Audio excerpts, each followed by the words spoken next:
Superman and Lois season 2 episode 15। ये episode इस season का आखिरी एपिसोड है और एपिसोड शुरू होता है हम देखते हैं कि क्रिसी ने एक वीडियो बनाकर इंटरनेट के ऊपर डाल दिया है जिसके अंदर वो सबको बताती है कि एली जल्द ही दोनों अर्थ को मर्ज करने वाली है, जिससे हो सकता है कि हम भी उसके जैसे बन जाएं। और साथ ही वो सबको बता देती है कि सुपरमैन अब पावरफुल नहीं रहा है तो वो हमें बचाने के लिए नहीं आने वाला, इसलिए वो सबसे रिक्वेस्ट करती है कि आप घर पर रहें और अपनी फैमिली के साथ खुद को प्रोटेक्ट करें। क्लार्क और उसकी पूरी फैमिली यूनिवर्स वर्ल्ड वाले घर के अंदर आ जाते हैं जहाँ पर सारी चीज़ें उल्टी है, लेकिन कुछ ऐसी चीज़ें हैं जो उनके रियल वर्ल्ड वाले घर से यहाँ पर आ चुकी है। जैसे कि वहाँ पर नेटली का टैबलेट होता है। नेटली उस टैबलेट से अपने डैड से कांटेक्ट करने की कोशिश करती है। लुइस क्लार्क को कहती है कि ये सब कुछ क्या हो रहा है, तो क्लार्क बताता है कि जब ये अचानक से ग्लिच होता है मर्जिंग के दौरान तो ऐसा लगता है कि लोग एक यूनिवर्स से दूसरे यूनिवर्स के अंदर ट्रेवल कर सकते हैं, यानी कि उस अर्थ से दूसरी अर्थ के अंदर जा सकते हैं। और इसी वजह से कुछ ऐसी चीज़ें हैं जो हमारे रियल वर्ल्ड से यहाँ पर आ गई और उसी वजह से हम भी यहाँ पर आए, तो हो सकता है कि हम वापस से भी उस वर्ल्ड के अंदर जा पाएँ। तो इसके ऊपर लुइस कहती है कि एली इतनी ज़्यादा मर्जिंग कर रही है तो उसे रोकेगा कौन, क्या वो हम सबको मॉन्स्टर बना के छोड़ेगी। तो क्लार्क कहता है कि तुम टेंशन मत लो, हम कोई ना कोई तरीका निकाल लेंगे। फिर हम देखते हैं कि नेटली अपने डैड से कांटेक्ट करने की कोशिश करती है। जॉर्डन और जोनाथन वहां पर आते हैं। जोनाथन कहता है कि तुम्हारी टेक्नोलॉजी उसके पास नहीं पहुंच रही, इसका मतलब ये नहीं है कि वो अभी तक जिंदा नहीं है। तो नेटली कहती है कि ऐसा कुछ भी नहीं है, जब मैं वहां पर अटकी हुई थी तो मैं उनके डैड के एक सूट से कांटेक्ट कर सकती थी और मुझे लगता है कि उनके साथ कुछ बुरा होने वाला है, क्योंकि जब मेरी मॉम मरी थी तो वो हमारे साथ नहीं थी और अब मैं चाहती हूँ कि मैं कम से कम मेरे डैड के साथ तो रहूँ।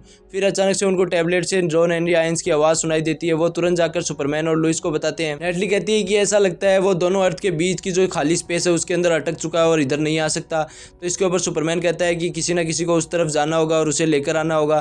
तभी वहाँ पर टालरो आ जाता है और वो कहता है कि कोई बात नहीं, मैं आ चुका हूँ और ऐसा लगता है कि तुम जब ट्रांसपोर्ट हुए इस यूनिवर्स के अंदर तो साथ में मैं भी हो गया और अब ऐसा लग रहा है कि जब तुम्हारे पास पावर नहीं है तो मुझे ही सारा जिम्मेदारी संभालनी चाहिए और दुनिया को बचाना चाहिए। फिर अचानक से वापस मर्जिंग वाली ग्लिच होती है जिससे पूरी फैमिली रियल वर्ल्ड के अंदर आ जाती है, लेकिन लुइस उसी यूनिवर्स वर्ल्ड के अंदर रह जाती है। लुइस घर से बाहर निकलती है और क्लार्क और बच्चों का आवाज़ लगाती है, लेकिन कोई नहीं सुनता। फिर वहाँ पर सैम आ जाता है। सैम आकर उसे बताता है कि मैं गाड़ी चला रहा था और अचानक से इस वर्ल्ड के अंदर आ गया, मुझे समझ नहीं आ रहा कि मैं वापस दूसरे वर्ल्ड के अंदर कैसे जाऊँ।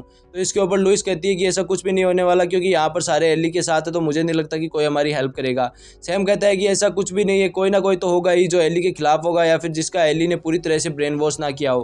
तो इसके ऊपर लुइस बताती है कि क्लार्क ने बताया था कि हमारे वर्ल्ड वाले एंडरसन को क्रिसी ने कुछ एड्रेस दिया था और उसने उसकी हेल्प की थी, इसलिए सैम और लुइस यूनिवर्स वर्ल्ड वाले क्रिसी से मिलने के लिए चले जाते हैं। जोनाथन पूरे घर के अंदर सर्च कर लेता है लेकिन उसे लुइस कहीं पर भी नहीं मिलती। तभी वहाँ पर यूनिवर्स वर्ल्ड वाली लुइस लेन आ जाती है।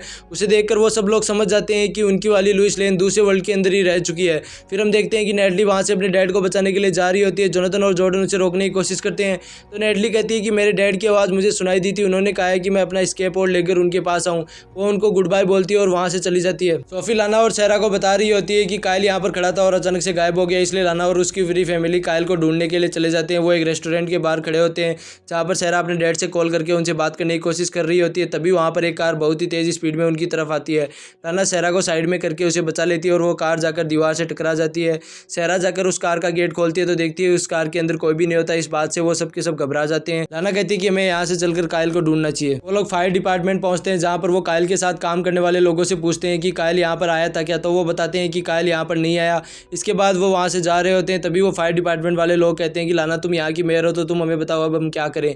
तो लाना कहती है कि अब हमारे पास ऐसा कुछ भी नहीं है जो हम कर सके, हम इन सबको नहीं रोक सकते, इसलिए तुम घर जाओ और अपनी फैमिली के साथ थोड़ा टाइम बिताओ। इसके बाद लाना और उसकी पूरी फैमिली वापस से कायल को ढूंढने के लिए चली जाती है। टालरो सुपरमैन को कहता है कि मैं जाकर एली को रोकूंगा। सुपरमैन उसे समझाता है कि एली बहुत ही ज़्यादा पावरफुल है, उसने मेरी भी पावर खींच ली थी तो वो हो सकता है कि तुम्हारी भी पावर खींच ले, लेकिन टालरो उसकी बात नहीं मानता। वो कहता है कि तुमने पूरी दुनिया को बहुत बार बचाया है, इस बार मेरा मौका है दुनिया को बचाने का। वो उसे गुड बाय बोलकर एली को रोकने के लिए चला जाता है। वो एली के सामने जाता है तो एली अचानक से फुल पावर के अंदर उसकी पावर्स भी खींचने लग जाती है, यानी कि टालरो कुछ भी नहीं कर पाता और उसकी पावर एली के पास जा रही होती है। जॉर्डन को कहता है कि तुम जाओ और जाकर टालरो को बचाकर लाओ, तुम एली से बिल्कुल भी मत लड़ना, सिर्फ टालरो को बचाकर ले आना। इसलिए जॉर्डन उड़ता हुआ हवा के अंदर जाता है और आसमान के अंदर पहुंचता है जहां पर वो एली को एक धक्का देता है जिससे एली बहुत दूर चली जाती है और हम देखते हैं कि टालरो आसमान से धरती की तरफ गिरने लग जाता है। इसके बाद जॉर्डन सीधा नीचे जाता है और वो टालरो को बीच में ही कैच कर लेता है और फिर उसे नीचे लेकर आ जाता है। जोनाथन उन दोनों से पूछता है कि क्या तुम दोनों एली को रोकने में कामयाब रहे, तो इसके ऊपर टालरो कहता है कि ऐसा कोई भी नहीं है जो एली को रोक रोक पाएगा। तो इसके बाद में सुपरमैन कहता है कि सिर्फ एक ही ऐसा इंसान है जो उसे रोक पाएगा और वो हूँ मैं खुद। टालो को कहता है कि मेरी पावर्स इसलिए वापस नहीं आ रही थी क्योंकि सन की एनर्जी मुझे बहुत ही कम मिल रही थी, इसलिए तुम मुझे ले जाकर सीधा सन के अंदर फेंक दो, जिससे कि मेरी पावर्स फिर से जंप स्टार्ट कर देंगी और मैं पहले जैसा पावरफुल हो जाऊंगा। टालो उसे समझाता है कि ऐसा करना बहुत ही खतरनाक है, हो सकता है कि तुम मर भी जाओ। क्लार्क कहता है कि मुझे मेरी मॉम की बात सुनाई दी थी, वो मुझे यही करने के लिए कहना चाहती थी और मुझे लगता है कि हमें दुनिया को बचाने के लिए ये सब कुछ करना ही होगा। जॉर्डन और जोनाथन उसे समझाने की कोशिश करते हैं कि डैड हम आपको खोना नहीं चाहते, हो सकता है कि आप मर भी जाओ। तो क्लार्क कहता है कि मुझे ये सब कुछ करना ही होगा, तुम्हें मेरे ऊपर ट्रस्ट रखना होगा और साथ ही तुम्हें उम्मीद रखनी होगी कि मैं वापस से जरूर आऊंगा। और फिर वो उनको गुड बाय बोलकर टालरो के साथ स्पेस के अंदर चला जाता है। यूनिवर्स वर्ल्ड के सारे लोग मर्ज होने का वेट कर रहे हैं, वो चाहते हैं कि एली उन्हें पूरी तरह से कंप्लीट कर दे, इसलिए वो सड़कों के ऊपर घूम रहे हैं। हम देखते हैं कि सैम और लुइस भी वहाँ पर है, वो कृषि से जाकर मदद मांगते हैं ताकि वो उनको वापस से उनके वर्ल्ड में ले जाए। फिर कृषि की बातें उनको समझ में नहीं आती क्योंकि वो यूनिवर्स वर्ल्ड की लैंग्वेज के अंदर बोल रही है। वो एक तरह का डिवाइस लेकर आती है जिससे कि उसकी लैंग्वेज ट्रांसलेट होकर उन्हें समझ में आ जाती है और लुइस की भी उसको समझ में आ जाती है। फिर हम देखते हैं कि अचानक से ग्लिच होता है और सैम वहाँ से गायब हो जाता है, जिसे देखकर कृषि डर जाती है। वो कहती है कि ये सब कुछ क्या हो रहा है, मुझे बहुत ही डर लग रहा है। तो लुइस उसे समझाने की कोशिश करती है, तो अचानक से कृषि भी वहाँ से गायब हो जाती है। फिर लुइस बाहर देखती है तो एक प्लेन आकर एक घर के अंदर गिर जाती है। लुइस को ये सब कुछ समझ में नहीं आता और भी बहुत सारी चीज़ें ग्लिच हो रही हैं, कई प्लेन इधर से उधर जा रही हैं। तभी वहाँ पर कायल आ जाता है। वो कहता है कि मैंने स्टेशन जाकर देखा तो वहाँ पर भी कोई नहीं था और साथ ही अपने घर पर जाकर देखा तो वहाँ पर भी कोई नहीं था। ये सब कुछ क्या हो रहा है और ये सारी चीज़ें इतनी जल्दी से कैसे बदल रही है। नेटली की एआई हेडी उसे बताती है कि तुम उस तरफ नहीं जा सकती, अगर ऐसा हुआ तो ये मिशन सक्सेसफुल होने की गारंटी 0% ही है। तो इसके ऊपर नेटली कहती है कि हमें रिस्क लेना ही होगा। मैं सबसे पहले अपना सूट पहनूंगी और साथ ही उस पोर्ट को लेकर जाऊंगी। तुम पोर्ट को पूरी तरह से एक्सेस करके रखना, जैसे ही हम दूसरी तरफ पहुंचेंगे तो हम पोर्ट के साथ अपने डैड को ढूंढ लेंगे और हम डैड को वापस यहाँ पर लेकर आ जाएंगे। इसके बाद नेटली सेम वैसा ही करती है, वो दूसरी तरफ जाती है तो वहाँ पर उसे उसके डैड मिल जाते हैं। जॉन उसे देखकर बहुत ज़्यादा खुश होता है। जॉन उसे कहता है कि बहुत ही अच्छा हुआ तुम पोर्ट के अंदर इतना सारा एक्स क्रिप्टोनाइट लेकर आ गई। तो इसके ऊपर नेटली कहती है कि मुझे एक्स क्रिप्टोनाइट के बारे में कुछ भी सुनाई नहीं दिया, मुझे सिर्फ पोर्ट लेकर आने के बारे में सुनाई दिया। तो इसके ऊपर जॉन कहता है कि मैं यहाँ पर एक्स क्रिप्टोनाइट से एक धमाका करने वाला था जिससे कि एली रुक जाए, लेकिन अब तुम वापस नहीं जा सकती। अगर ऐसा तुम करोगी तो हो सकता है कि तुम मर भी जाओ, इसलिए हमें बस यहीं पर वेट करना होगा। और फिर वो एक दूसरे से गले मिलते हैं और अपनी मौत का इंतजार करने लग जाते हैं। टालरो और सुपरमैन सन के सामने पहुंचते हैं। टालरो कहता है कि अब ये हमारा आखिरी टाइम है, तो मैं बस तुम्हें ये बताना चाहता हूँ कि मैं तुम्हें भाई मानता हूँ और मैं तुमसे बहुत ज़्यादा प्यार करता हूँ। इसके ऊपर क्लार्क कहता है कि मेरी तरफ से भी ऐसा ही है, मैं भी तुम्हें भाई मानता हूँ और तुमसे प्यार करता हूँ। इसके बाद में टालरो क्लार्क को पकड़कर बहुत ही तेजी से सन के अंदर फेंक देता है। एली को मर्जिंग करता हुआ देखकर नेटली कहती है कि मैं ऐसा नहीं होने दे सकती, मैं अपने सूट की सारी पावर्स पोर्ट के अंदर ट्रांसफर कर दूंगी। इसके बाद जॉन कहता है कि ऐसा नहीं कर सकते, लेकिन नेटली नहीं मानती। वो कहती है कि हमें लोगों को बचाने के लिए ये सब कुछ करना ही होगा, अगर हमने कुछ भी नहीं किया तो बहुत सारे लोग मर जाएंगे। तो इसके ऊपर जॉन कहता है कि ठीक है, मैं भी अपने सूट की सारी पावर्स पोर्ट के अंदर ट्रांसफर कर दूंगा। फिर वो दोनों अपनी पावर्स पोर्ट के अंदर ट्रांसफर करने लग जाते हैं। यूनिवर्स वर्ल्ड के सारे लोग मर्ज होते जा रहे हैं और वहाँ से धीरे धीरे गायब होते जा रहे हैं। कायल लुइस से कहता है कि ये सब कुछ मेरे ही कर्मों की वजह से हो रहा है, मैंने लाना को धोखा दिया जिससे आज मेरे साथ ये सब कुछ हो रहा है और मैं अकेला ही रह जाऊंगा। तो इसके ऊपर लुइस कहती है कि कोई भी अकेला रहना डिजर्व नहीं करता और ना ही तुम ऐसा कुछ भी डिजर्व करते हो। और फिर हम देखते हैं कि कायल वहाँ से अचानक से गायब हो जाता है। लुइस देखती है कि दोनों अर्थ अब पूरी तरह से मर्ज होने ही वाली हैं। हम देखते हैं कि कायल फिर से रियल वर्ल्ड के अंदर पहुंचता है जहाँ पर वो लाना को आवाज़ लगाता है और फिर देखता है कि लाना और उसकी पूरी फैमिली उसके सामने खड़ी है। वो लोग एक दूसरे से गले मिलते हैं और फिर हम देखते हैं कि जोनाथन और जॉर्डन को दोनों सन मर्ज होते हुए दिखाई देते हैं। तभी वहाँ पर सैम आ जाता है। वो कहते हैं कि हमारी मॉम अभी तक वापस नहीं आई। तो सैम कहता है कि मैं उसके साथ यूनिवर्स वर्ल्ड के अंदर था और साथ ही बाद में जॉर्डन और जोनाथन एक दूसरे से आर्ग्यूमेंट करने लग जाते हैं कि हमारे डैड सन के अंदर चले गए तो वो मर जाएंगे। तो इसके बाद में सैम उन दोनों को रोकता है और कहता है कि मैं डीओडी के अंदर बहुत सालों से काम कर रहा हूँ, मैंने दूसरे वर्ल्ड्स को देखा है, ऐसे सुपर हीरोज़ को देखा है जिन्हें इमेजिन भी नहीं किया जा सकता, लेकिन हम बहुत ही ज़्यादा लकी हैं कि तुम्हारे डैड हमारे पास सुपरमैन के तौर पर हैं, क्योंकि वही हमारे इस अर्थ के अकेले हीरो हैं और उन्होंने हमें बहुत बार बचाया। तो मुझे उम्मीद है कि वो इस बार भी बचा लेंगे। तो हमें उनके ऊपर ट्रस्ट करना चाहिए और हमें उम्मीद रखनी चाहिए कि वो वापस से ज़रूर आएंगी, क्योंकि मुझे उम्मीद है, तुम्हारी मॉम को उम्मीद है, तो तुम्हें भी ऐसा ही करना चाहिए। और यहाँ पर हम समझ चुके हैं कि इस अर्थ के ऊपर कोई दूसरा सुपर हीरो नहीं है, सिर्फ सुपरमैन ही है जो इस अर्थ को प्रोटेक्ट कर रहा है और वही यहाँ पर अकेला सुपर हीरो है। सुपरमैन पूरी तरह से सन के अंदर पहुँच जाता है। उसे पहले तो बहुत ज़्यादा तकलीफ होती है, लेकिन बाद में उसकी बॉडी धीरे धीरे हील होने लग जाती है। उसे अपनी फैमिली के साथ बिताया हुआ पुराना टाइम याद आता है और हम देखते हैं कि उसकी बॉडी सन की एनर्जी को एब्जॉर्ब कर लेती है और सुपरमैन पहले से भी बहुत ज़्यादा पावरफुल बन जाता है। नेटली और जॉन स्केपबोर्ड के अंदर अपनी पूरी एनर्जी डाल देते हैं और उसको एली की तरफ भेज देते हैं। वो एली के पास पहुंचकर जोर से ब्लास्ट करता है जिससे कि सारी मर्जिंग रुक जाती है। और इन सारी मर्जिंग के रुकने के बाद में एली को गुस्सा आ जाता है कि उसकी मर्जिंग रुक गई है, इसलिए वो कहती है कि तुमने ये सब कुछ अपने जीवन के आखिरी बार किया है। ये सब कुछ सुपरमैन को सुन जाता है। एली उनको मारने के लिए उनकी तरफ आती है तो हम देखते हैं कि सुपरमैन भी सन से बाहर निकलता है और पूरी स्पीड से उनकी तरफ आता है। एली उन दोनों के सामने आ जाती है और उन्हें मारने वाली होती है कि तभी सुपरमैन आकर जॉन एंडी आयंस और नेटली को पकड़कर वहां से ले जाता है। वो उड़ता हुआ आता है और उन दोनों को अर्थ के ऊपर पर छोड़कर वापस से स्पेस के अंदर चला जाता है। वो वहाँ पर इधर उधर एली को देखता है तो हम देखते हैं कि उसकी बॉडी के चारों तरफ एनर्जी बहुत ही ज़्यादा है और हमें उसकी बॉडी के अंदर भी एनर्जी साफ साफ दिखाई दे रही है। तभी उसे एली दिखाई देती है। एली उसे मारने के लिए उसकी तरफ ही आ रही होती है, इसलिए वो उसको पकड़ लेता है। एली फिर से अपनी पावर का यूज़ करती है और सुपरमैन की एनर्जी ऑब्जर्व करने की कोशिश करती है, लेकिन इस बार सुपरमैन की एनर्जी बहुत ज़्यादा है, इसलिए वो कहता है कि तुम इतनी एनर्जी क्यों, और भी ज़्यादा लो। और वो उसका हाथ अपने चेस्ट पर लगे हुए एस सिंबल के ऊपर रखता है, जिससे कि उसकी एनर्जी एली के अंदर जाने लग जाती है। अब सुपरमैन की एनर्जी ज़्यादा होने की वजह से एली बहुत ज़्यादा ओवर पावर हो जाती है और फिर सुपरमैन अपना एक जोर से पंच मारता है, जिससे दो मर्ज हुई एली अलग अलग हो जाती है और वो दोनों अलग अलग होकर अर्थ के ऊपर गिरने लग जाती है। सुपरमैन भी उनके पीछे जाता है और उन दोनों को पकड़कर जॉन हेनरी आइंस और नेटली को दे देता है अर्थ के ऊपर। फिर सुपरमैन वापस से स्पेस के अंदर जाता है, जहाँ पर हम देखते हैं कि दोनों अर्थ एक दूसरे के अंदर पूरी तरह से मर्ज हो गई है, इसलिए उनको अलग करने के लिए सुपरमैन उसके चारों तरफ जोर जोर से घूमता है। वो धीरे धीरे अपनी स्पीड को बढ़ाता जाता है और फिर अचानक से अर्थ के ऊपर लैंडिंग करता है और यहाँ पर अपनी एनर्जी को बहुत ही तेज स्पीड के अंदर बाहर निकालता है और हम देखते हैं कि ये बहुत ही खूबसूरत नज़ारा दिखाई देता है, जिससे कि उसकी एनर्जी बहुत ही ज़्यादा निकलती है और दोनों अर्थ एक दूसरे से अलग हो जाती है। इस पिक्चर के अंदर देख सकते हो कि सुपरमैन को बहुत ही ज़्यादा पावरफुल दिखाया गया और साथ ही उसकी सबसे बड़ी फॉर्म के अंदर दिखाया गया है। उसके अंदर से बहुत ही ज़्यादा एनर्जी निकलती है, जिससे कि दोनों अर्थ अलग अलग हो जाती है। फिर सुपरमैन वापस से स्मॉलविल टाउन के अंदर आ जाता है, जहाँ पर सारे लोग उसे देखकर बहुत ज़्यादा खुश होते हैं कि सुपरमैन ने उन्हें बचा लिया। सारी मर्जिंग रुक चुकी है। इन्वर्स वर्ल्ड के लोग वापस से इन्वर्स वर्ल्ड के अंदर चले जाते हैं। रियल वर्ल्ड के लोग भी अब पूरी तरह से सेफ हैं और इन्हीं सबको सेलिब्रेट करने के लिए स्मॉलविल टाउन के अंदर एक छोटा सा फंक्शन रखा जाता है, जहाँ पर मेयर लाना स्पीच देती है और सुपरमैन को थैंक्स बोलती है, उसने उनको बचा लिया। अभी वहाँ पर क्लार्क आ जाता है, वो लाना को सॉरी बोलता है कि मैंने तुम्हें पहले सब कुछ नहीं बताया। तो लाना कहती है कि ये सब कुछ ठीक है, तुम बस दुनिया को बचा रहे थे तो मैं ज़्यादा बुरा नहीं मानूंगी।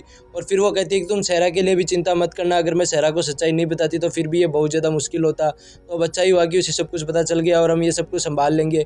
फिर वो एक दूसरे से गले मिलते हैं और हम देखते हैं कि उनकी दोस्ती पहले जैसी हो जाती है। जोनाथन कैंडिस के साथ बहुत खुश है। जॉर्डन भी सहरा को सॉरी बोलता है कि उसने उसे पहले सारी सच्चाई नहीं बताई। सहरा कहती है कि कोई बात नहीं, मैं समझ सकती हूँ कि ये सच्चाई छुपाना तुम्हारे लिए कितना इंपॉर्टेंट था। सहरा भी उसको सॉरी बोलती है कि उसने कैंप के ऊपर ऑब्री को किस किया। इसके बाद में सहरा कहती है कि हमें हमारे रिलेशनशिप को शुरुआत से स्टार्ट करना चाहिए और पहले की सारी बातों को भूल जाना चाहिए। इसलिए जॉर्डन कहता है कि ठीक है और वो उसे अपनी पावर्स के बारे में शुरुआत से बताने लग जाता है। लुइस भी क्रिसी को सब कुछ बता देती है कि क्लार्क की सुपरमैन है। पहले तो क्रिसी ये सब सुनकर थोड़ा बहुत शॉक्ड हो जाती है, लेकिन बाद में उसे बहुत ज़्यादा खुशी होती है। लुइस कहती है कि मैंने ये सब कुछ तुम्हें इसीलिए बताया है क्योंकि मैं तुम्हारे ऊपर ट्रस्ट करती हूँ और बहुत ही कम लोगों को इसके बारे में पता है, तो मैं तुमसे उम्मीद करती हूँ कि तुम इसके बारे में किसी को भी ना बताओ। फिर रात हो जाती है और सभी लोग सेलिब्रेट कर रहे होते हैं। कायल लाना के पास जाता है और उसे कहता है कि मैं तुम्हारे और बच्चियों के साथ वापस आना चाहता हूँ, तो क्या ऐसा हो सकता है क्या? तो लाना कहती है कि तुमने हमारे साथ जो किया उससे मुंह नहीं मोड़ा जा सकता और मैं नहीं चाहती कि हमारे साथ कोई भी प्रॉब्लम हो, इसलिए पहले जैसा कुछ भी नहीं हो सकता, हम सिर्फ अच्छे दोस्त रह सकते हैं। मैं उम्मीद करती हूँ कि तुम इन सबको समझोगे और एक अच्छी दोस्ती के साथ आगे बढ़ोगे। तो इसके ऊपर कायल कहता है कि ठीक है, लेकिन मैं तुम्हारे साथ आखिरी बार डांस करना चाहता हूँ। वो दोनों डांस करने लग जाते हैं। फिर लुइस जेल के अंदर दोनों एली से मिलने के लिए जाती है। वो उनसे कहती है कि मेरा तुमसे सिर्फ एक सवाल है कि जब तुम दोनों मर्ज हुई तो तुम्हें क्या एक सेकंड के लिए भी कंप्लीट फील हुआ? तो उसके ऊपर दोनों एली आंसर देती है कि हमें थोड़ी देर के लिए कंप्लीट फील हुआ, लेकिन फिर वो फीलिंग तुरंत चेंज हो गई। हम दूसरे लोगों को भी अपने जैसा बनाना चाहते थे और उसी की वजह से हमने लोगों के साथ बुरा करना शुरू कर दिया। तो इसके ऊपर लुइस कहती है कि तुम फिर रुकी क्यों नहीं, तुम्हें पता था कि तुम लोग बुरा कर रही हो। तो एली कहती है कि हमारी फीलिंग्स हमारे कंट्रोल में नहीं थी, हम लोग अकेला नहीं रहना चाहते थे, इसीलिए हम सबको अपने जैसा बनाना चाहते थे। तो लुइस कहती है कि ठीक है, जेल के अंदर तुम अकेले नहीं रहोगे और उन्हें वहीं पर छोड़कर चली जाती है। एक डिलीवरी गाय 2 ट्रक कार लेकर आता है जोनाथन और जॉर्डन के लिए और बताता है कि ये टालरो ने भेजी है। क्लार्क कहता है कि हम ये सब कुछ ले नहीं सकते और हमें ये टालरो को वापस दे देनी चाहिए, लेकिन जोनाथन और जॉर्डन बहुत ज़्यादा खुश होते हैं, वो ये सब कुछ वापस नहीं देना चाहते। वो कहते हैं कि ये बहुत ही अच्छा है और हमने उनकी मदद की, इसीलिए उन्होंने हमें ये दिया है, तो हमें ये सब कुछ रख लेना चाहिए। और फिर हम देखते हैं टालरो को, जो कि इन्वर्स वर्ल्ड के अंदर आ गया है। वो वहाँ पर एक क्लब के अंदर जाता है और सबको कहता है कि आज की ड्रिंक्स मेरी तरफ से। फिर वो बारटेंडर के पास जाता है और उससे पूछता है कि मेरी वाइफ का नाम क्या था। अब हम समझ सकते हैं कि अब वो लाना को ढूंढना चाहता है, तो हो सकता है कि अगले सीजन के अंदर उन दोनों के बीच में कुछ हो। फिर हम देखते हैं कि जॉन डिगल जॉन हेनरी आयन से मिलने के लिए आता है। हम जॉन डिगल को जानते हैं, जो कि आर्गस में काम करता है और पिछले सीजन के अंदर भी दिखाई दिया था। उसने सुपरमैन और साथ ही जॉन हेनरी आयंस की हेल्प की थी। तो वो आकर उसे एक फाइल देता है और कहता है कि इस फाइल में ब्रूनो मैनहाइम के बारे में है, एक ऐसा इंसान जो कि बहुत ही बड़ी गैंग का मालिक है और साथ ही उसने बहुत इलीगल काम किए हैं। तो इसके ऊपर जॉन हेनरी आयंस कहता है कि इससे मेरा क्या संबंध है। तो इसके ऊपर वो बताता है कि तुम्हारा इससे कोई संबंध नहीं है, लेकिन इस प्लानेट के ऊपर इसी ने जॉन हेनरी आयंस यानी कि इस प्लानेट के जॉन हेनरी आयंस को मारा था। अब ऐसा लगता है कि ये एक नया विलन होने वाला है अगले सीजन के अंदर। फिर हम देखते हैं कि सैम लूसी को लेकर जा रहा है उसके घर के ऊपर। लुइस उन दोनों को गुड बाय बोलती है और फिर क्लार्क के पास जाकर उससे कहती है कि तुमने हमारे लिए क्या ट्रिप प्लान किया है। तो क्लार्क उन सबको लेकर जाता है समुद्र के बीच के अंदर और वहाँ पर वो कहता है कि मैंने एक नया फोर्ट्रेस बनाने की सोची है जो पूरी फैमिली के लिए होगा होगा, सिर्फ मेरे लिए ही नहीं बल्कि पूरी फैमिली उसको एक्सेस कर पाएगी। तो इसके बाद में वो जोनाथन को भी कहता है कि मेरी मॉम ने कहा है उसके पास कुछ क्रिप्टोनियन टेक्नोलॉजी है जिससे तुम्हारी मदद हो सकती है और तुम भी अच्छा फील करोगे। तो हो सकता है कि अगले 3rd सीजन के अंदर कुछ ऐसी टेक्नोलॉजी हमें जोनाथन के हाथ में भी मिल जाए। फिर क्लार्क एक क्रिप्टोनियन क्रिस्टल निकालता है और उसको पानी के अंदर फेंकता है, जिससे कि बहुत बड़े बर्फ के टुकड़े निकलने लग जाते हैं और एक फोर्ट्रेस बनना शुरू हो जाता है। ये सब देखकर जॉर्डन और जोनाथन भी बहुत ज़्यादा खुश होते हैं। लुइस कहती है कि ये बहुत खूबसूरत है, तो क्लार्क कहता है कि ये तो बस एक शुरुआत है और यहीं पर हमारा सीजन 2 पूरी तरह से एंड हो जाता है। सबसे बड़ी बात यही है कि तुम सबका सवाल होगा इस वीडियो को आने में इतना ज़्यादा टाइम क्यों लग गया। तो मैं तुम सबसे माफ़ी मांगता हूँ, कुछ प्रॉब्लम्स आ गई थी जिसकी वजह से ये वीडियो इतना ज़्यादा डिले हो गया। अब आज सुबह ही इसको रिकॉर्ड करके पूरा एडिट करके अभी डाला है। तो मैं तुमसे उम्मीद करता हूँ कि तुम इस वीडियो के ऊपर अपना प्यार दिखाओगे और इसे शेयर करोगे। आगे अगर कोई भी एपिसोड और दूसरी सीरीज़ तुमको चाहिए तो उसके बारे में कमेंट करो, हम उसके बारे में डाल देंगे। साथ ही कई मूवीज़ भी एक्सप्लेन की जाएगी, तो चैनल के ऊपर बने रहना। साथ ही अगर इस सीरीज़ का सीज़न 3 आएगा तो उसको भी एक्सप्लेन किया जाएगा। सीज़न 3 लगता नहीं है कि दिसंबर या फिर नवंबर से पहले आ पाएगा या फिर नेक्स्ट ईयर ही आएगा, तो उसको देखने के लिए भी चैनल को सब्सक्राइब कर दो। साथ ही अगर पिछले वीडियोस नहीं देखे हैं तो उनकी प्लेलिस्ट बनी हुई है, लिंक डिस्क्रिप्शन में है, तो उसके ऊपर जाकर क्लिक करो और सारे एपिसोड देख डालो। मिलते हैं नेक्स्ट वीडियो में नेक्स्ट एक्सप्लेनेशन में, तब तक के लिए अपना ख्याल रखना। Thank you.